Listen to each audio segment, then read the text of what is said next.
Welcome to the end of the world, survivors. You're tuned in to the last voice on the airwaves, Harper, or as I've come to call myself, DJ Clueless, broadcasting from an abandoned radio station that somehow still hums with life. Don't ask how, don't ask why. All I know is the dead roam outside and we're still here for now. This is where we fight back. I'll be your guide through the madness, sharing survival tips, whispers of safe havens, and the occasional existential crisis. Because let's face it, when the world's gone dark and the dead outnumber the living, the only real question is what's next. Stick around if you're still alive.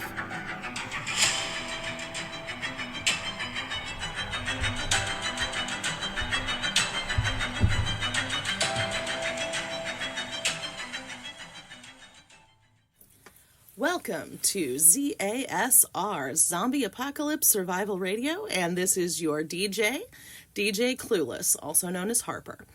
And my microphone is broken. Violet rigged something up for me, so if this sounds weird, apologies. But I am still able to record, so yay! Just I'm recording without a microphone, so I apologize for the sound quality. But you know, in the apocalypse, it's very hard to have the equipment working 100% of the time at 100%. So yeah, we have had some adventures.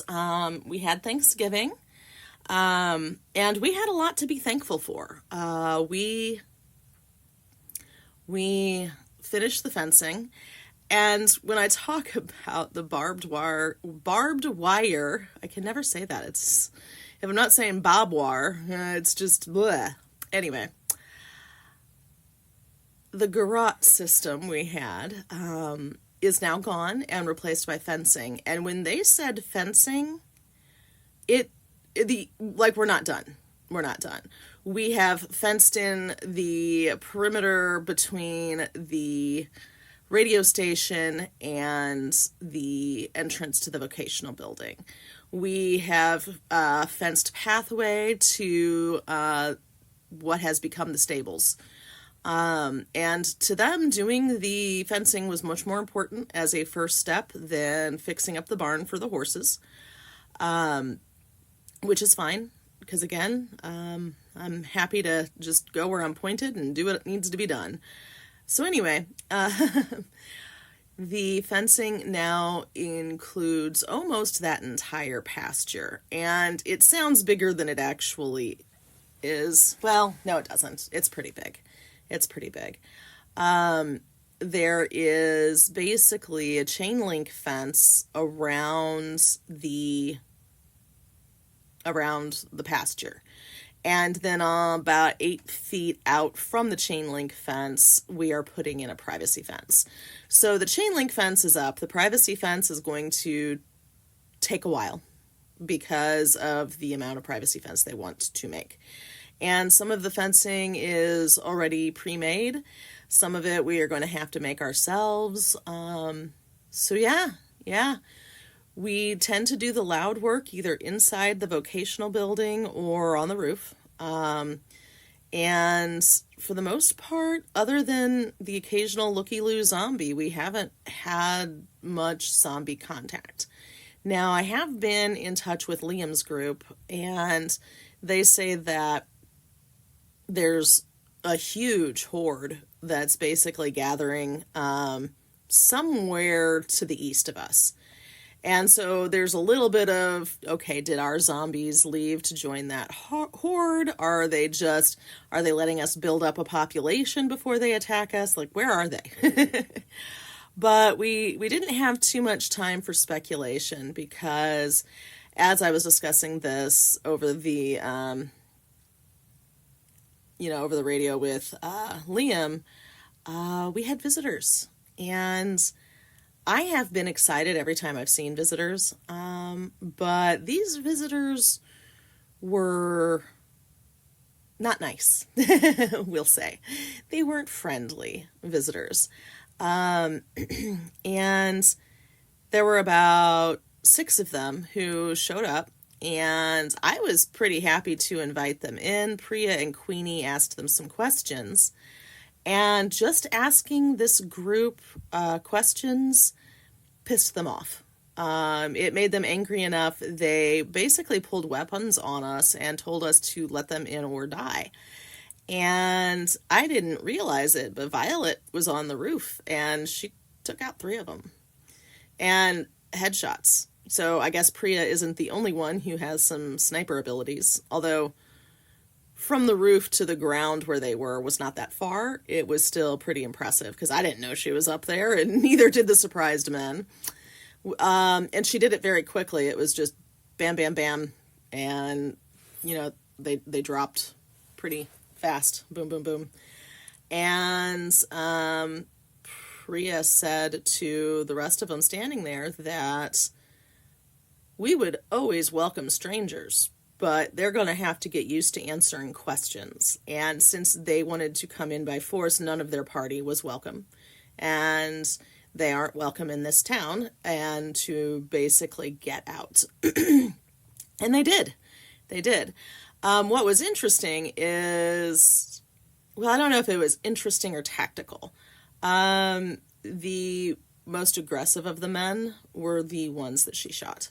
And, it wasn't a group of just men, but there were 3 very aggressive men who already had guns in their hands and were advancing, and Violet took them out before we had to. And here's the thing, I would have invited them in without asking a bunch of questions. But the fact that they were so, the questions weren't, hard. They were like, hi, what's your name? How are y'all doing? Where'd you come from? How'd you hear about us? It was not like an inquisition.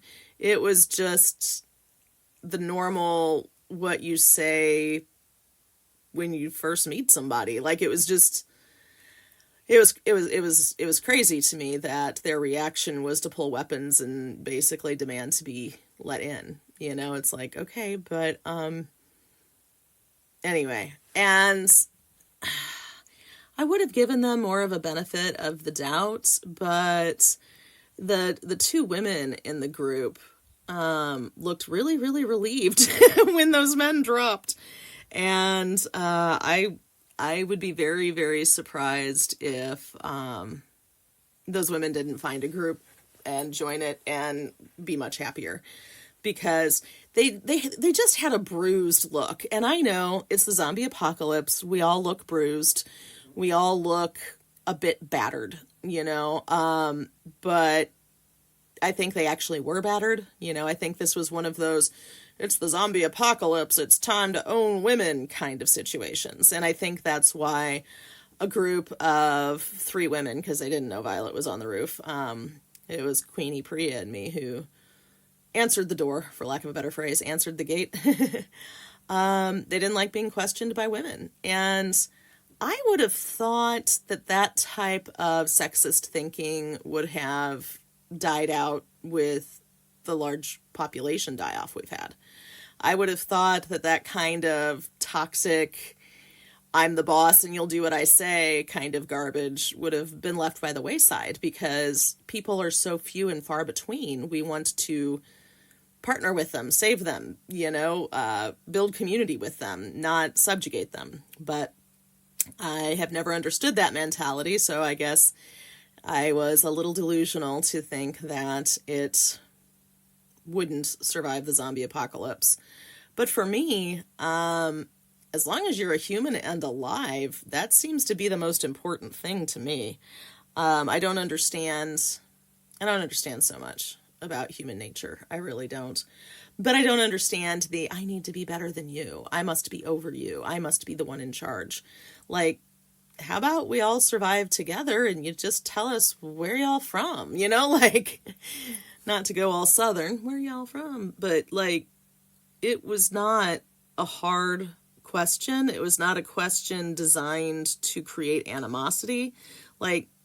We were basically going to welcome them in and feed them if they hadn't, threw a temper tantrum, and it's just okay, but before we open the doors for you, we'd like a first name. I don't think that's unreasonable. We hadn't even gotten to the part where they're not getting in the gates unless we, see them stripped down, because we're not bringing Bitten inside. We have a nice little perimeter. And Priya and Queenie have plans to keep expanding it, Apparently, fencing is going to go everywhere. So, like, once we have enough people to start settling in the houses, we're going to have fencing that leads to the houses. So there's at least a little bit of zombie prevention going on, And nobody's going to come in and join us until we see them naked first and make sure there's not a bite somewhere that, will eventually transmit itself to us. No zombies inside the perimeter. And if you're bitten, you're almost a zombie, and that's pretty close. So yeah. And it was not the way I wanted to end Thanksgiving. It was not. I was so thankful Thanksgiving. I had so much gratitude in my heart. I mean, they showed up with fresh vegetables. I've been eating canned and boxed food for months and months. And, an occasional vegetable garden that has run out of control. Yeah, I'll take some vegetables here or there, but those are few and far between, fresh veggies, especially in November, with nobody caring to any of the plants. Not heard of. And, we had squash, and we had apples, and we had all kinds of really good food. I mean, Violet made an apple pie, and, we had sweet potatoes, and it was just, we had plenty. We would have been happy to share, but when you lead with violence, you will be met with violence. And that's been true for as long as the world's been the world. When you greet a handshake with a fist, you're going to get a fist too, And that sounded a little dirty, but you know what I mean. Fisticuffs, not fists. There we go. So anyway, it kind of dimmed what would have otherwise been, a lovely Thanksgiving. But the way I look at it is, we grabbed a horse and had the horse drag the bodies over to our little vulture feeding area. And yes, baby, I'm in here. There's a cat crying, wanting to know where I am. Or maybe wanting to know where Priya and Queenie are. The cats get along with them very well. And one of the things that I loved about them is they saw that I had all these cats here, and they were not horrified. They were delighted. And it's almost like the cats have sort of divvied themselves up amongst the humans, because there's a lot of cats. Pepper and Shadow are the ones that stay inside all the time and are usually, like, the reason I named Shadow isn't just because he's a black cat. It's because he shadows me wherever I go. And Pepper's usually with us. So the black cats I have, Priya has a calico cat and just this beautiful tabby cat that seem to always want to be on her, which is unfortunate for them because Priya is always in motion. Like, those cats can get on her when she sleeps, and that's about it. Same for Queenie. And I don't know if this is normal. I don't know if this is how they always are, or if it's just there's so much to do to set this place up as a community that we're all moving. We're all hopping. The fencing alone, holy crap, I never want to do that again. Like, okay, have you ever used a post hole digger? Oh my God. The upper shoulders and, right in between my shoulder blades, muscles there are so mad at me, and they have been for days now. And I've stopped digging post holes, and they're still just like, oh no, we still hate you. So, I miss having gasoline to run all of the machinery that would make this stuff easy. But we're doing it by hand. And, in my mind, 4 people doesn't seem like a lot. But they've gotten so much done. We've gotten so much done. I guess I shouldn't say they, because I've been pitching in and helping out too. We got the chain link fence up, and then we were able to do some modest repairs to the barn. And the barn didn't need a whole lot. Like, it wasn't like a rundown skeleton barn. It was a barn that needed a little bit of patching and a little bit of setup and, some hay. And so the horses have been pretty happy there. And they're not that far away either. And so, the first couple of nights, Violet stayed with the horses because she was worried that the barn, I don't know, wouldn't be good enough, wouldn't be safe enough, that sort of thing. But Queenie, her family has always had horses. Apparently her father and her aunt had a horse farm that they raised and trained horses and taught people how to ride and all kinds of stuff. So Queenie, is very knowledgeable about horses and what they need and everything like that. So she told Violet that the horses had everything they needed and that she wouldn't risk the horses. And Violet believed her, but I think Violet has an emotional connection to the animals, and so she just wanted to be out there with them and make sure they were okay. And, we were fine with that, but I got up early that morning to go check on her and make sure she was cool, and she was. Nobody had messed with her. Not that I think anybody should. Like, Violet is very, I don't know, she is what my mom would call artsy-fartsy, but in the best possible sense of that term. Everything she looks at with an eye to how she can make it prettier. She has sketched out several ideas for murals on the building. And the building does still have barbed wire going around it. It's just there's a chain link fence underneath it once it's no longer touching the building. It's like the barbed wire wraps around the building. Where the building ends, the fencing begins. So she still has some sketches where she wants to incorporate the barbed wire into the murals, which I think will look really cool. I think that'll look really cool. However, it is the lowest priority, and kind of what she said is she would wait until spring anyway because it's a little too cold for her to want to be outside painting. Because we did finally get a cold snap. I will still go out on the roof because I'm a little, wanting to see everything, but when we're not actively working outside on, a barn or the fencing or whatever other projects we have going on, and there are several, I think we have enough projects going on where we can be busy for the next decade, without stop. So I was actually really hoping that the people who showed up on Thanksgiving, I was like, oh my God, there's like 6 of them. Oh, that more than doubles our numbers, and then we will have more people to help do everything. So them getting aggressive and flying off the handle right out of the gate was disappointing on a number of levels, the least of which is my own laziness, because, man, it would be nice to have some help. But I'm also fine with feeding the vultures because they got to have a good Thanksgiving this way too. And maybe the rest of that group will be a little less combative when they try to join a community in the future. Although I'll be real honest, watching them walk away, I think the women in that group maybe weren't the problem, but Priya says I'm biased. And I didn't think I was biased, but she says that my experience with men in the apocalypse is they just show up, burn things down, and get killed, so I tend to have a rather low opinion of them. And it's like, well, that's not my only experience with men in the apocalypse. I mean, Mitch saved my life a dozen times. Liam led me to them.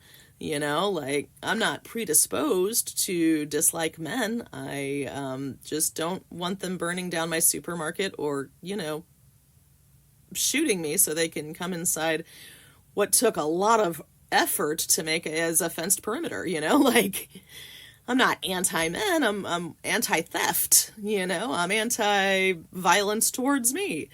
But I took her meaning because I was very sympathetic to the women, but the women had guns in their hands too. They just didn't get shot because the guns were in their hands. They weren't aimed at anyone. And, I think if somebody really, really, really wanted to harm us, they could have. We were certainly outnumbered. But they chose to just keep going. And I think that was a good choice for all of us. Especially because, anybody joining this community and if you're listening to this and need a community, you are more than welcome to come and join. But, first thing right through the gate, you are going to have to be strip searched and show us your skin. And if you have any kind of folds, such as, breasts, you'll need to lift them up and make sure that there aren't bites underneath there. So, a thorough strip search is the first. And then you'll be helping us, make fencing, I need to quit saying so much. It's like a throwaway term. And I just said it like a dozen times right then. Anyway, so we have a chain link fence. We are building a big privacy fence. And on the outside of that, they want to put yet a third fence. I kind of joke, well, why not 5? And they're like, well, because we're going to run out of materials probably before we get to the third fence. But the point is, there are plans in place. There are plans in place for expansion. There are plans in place to have people come here. There's a lot of really good stuff that they have in mind for here. And one of the things that Queenie is most excited about is that field that goes to the horse barn, which is not like huge. Like, it's not like a football field, it's, think like parking lot size, not stadium size. It's, I could tell you feet and yards if my brain worked in that manner, but, think about a, large parking lot, like maybe one you'd see at a super Walmart or, a super center like that. So it's not huge. It's nowhere near the size of a soccer or football field. It's very, very large, though, when you think about growing a garden there, which is what Queenie is planning for the spring. And one of the things that she picked up last time they went to the hardware store was a whole bunch of soil and planters and some grow lights so that she can start stuff inside and then put it outside as soon as possible. So that'll be exciting. We will have a garden, and that's part of the double fencing because she's like, I'm not worried about the zombies killing us. I'm worried about them messing our stuff up. And we're not going to eat food that has been trampled by zombies. It's just not an appetizing idea for any of us. So we're not going to do it.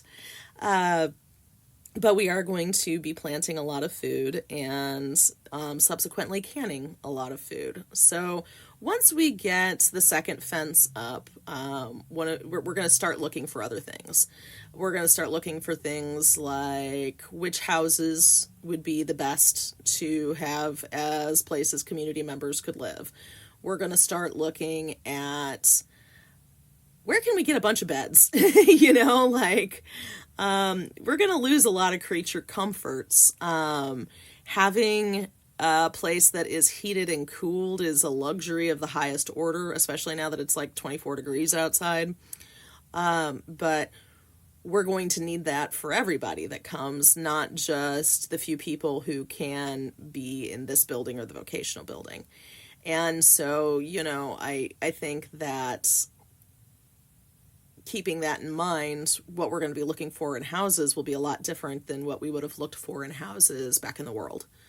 Like a fireplace may be intrinsic to survival in the future if we don't have enough solar power to heat all of the houses. And spoiler alert, we do not have enough solar power to heat all of the houses. There's enough for the vocational building because of the way they had it set up, and apparently there's even a field on the other side of the building that's nothing but solar panels. I thought it was just ones on the roof, but that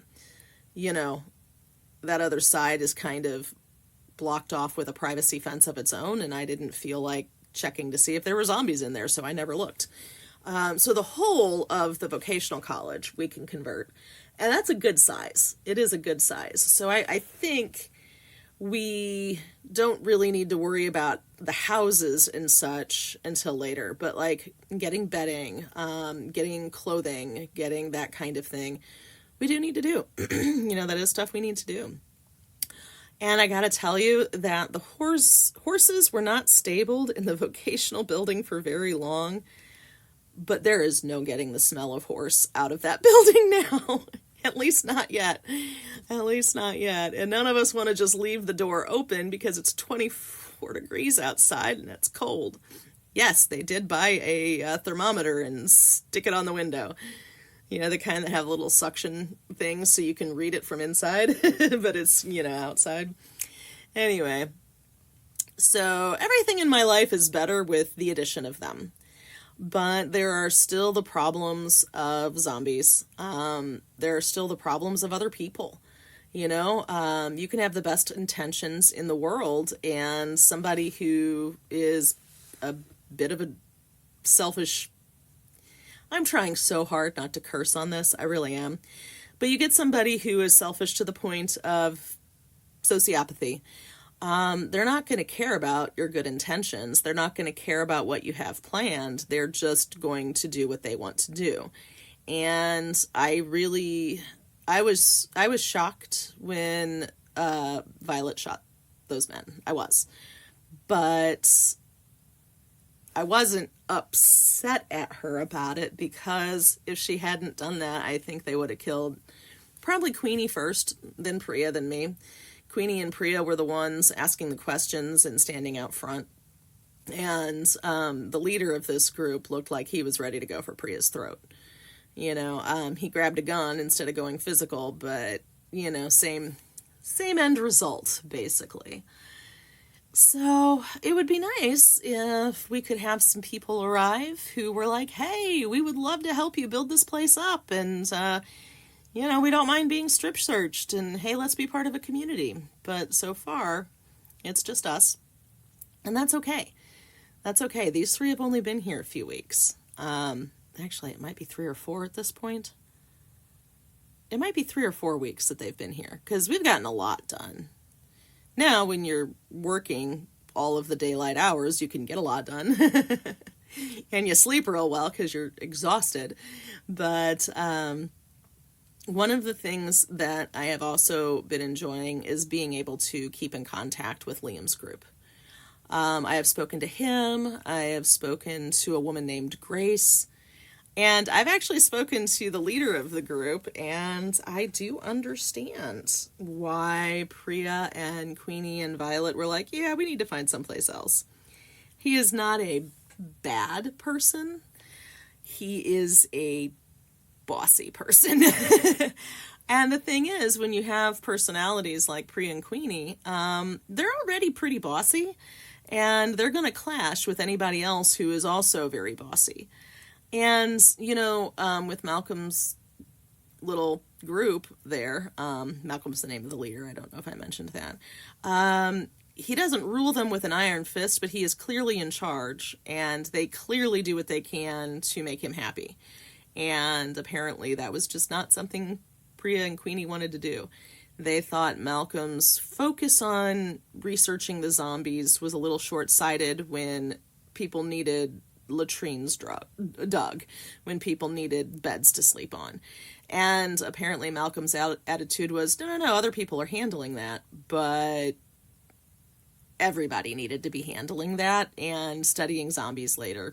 And I don't really have a horse in this race. I think it was probably, those are the details of why they decided that it wasn't going to work out being a part of his group, but those details aren't that important. What's important is very dominant personalities who like to be in charge are going to clash. And I am going to benefit from that clashing, and I am very, very happy that Malcolm was not compatible with any of my girls. Priya, Violet, and Queenie were not compatible with them. And they seem very compatible with me. I don't know, maybe I'll wake up tomorrow and they'll kick me out. But so far, they seem like they very much enjoy my company as much as I enjoy theirs. And I have not been slacking or anything like that. I have been right there in the field working right next to them. So I think that helps. People appreciate effort. And I'm not good at any of this, so, it's not like the best effort they could have, but it's the best effort I have to give, and they seem pretty cool with that, so I'm happy with that too. And I'm very excited. I think that we're going to have a lovely community. And, I'm not saying there's going to be, puppies and rainbows all the way down the line. I'm sure there will be problems, but we can handle problems. We can handle a lot of things, but handling it with some other people is so much easier than trying to handle it by myself. So if you are by yourself, I want you to know you won't be by yourself for long. Communities are forming. People are going out there and looking for others. So survive, survive, survive. This is DJ Clueless signing off, and hopefully I will be here next week and you will too.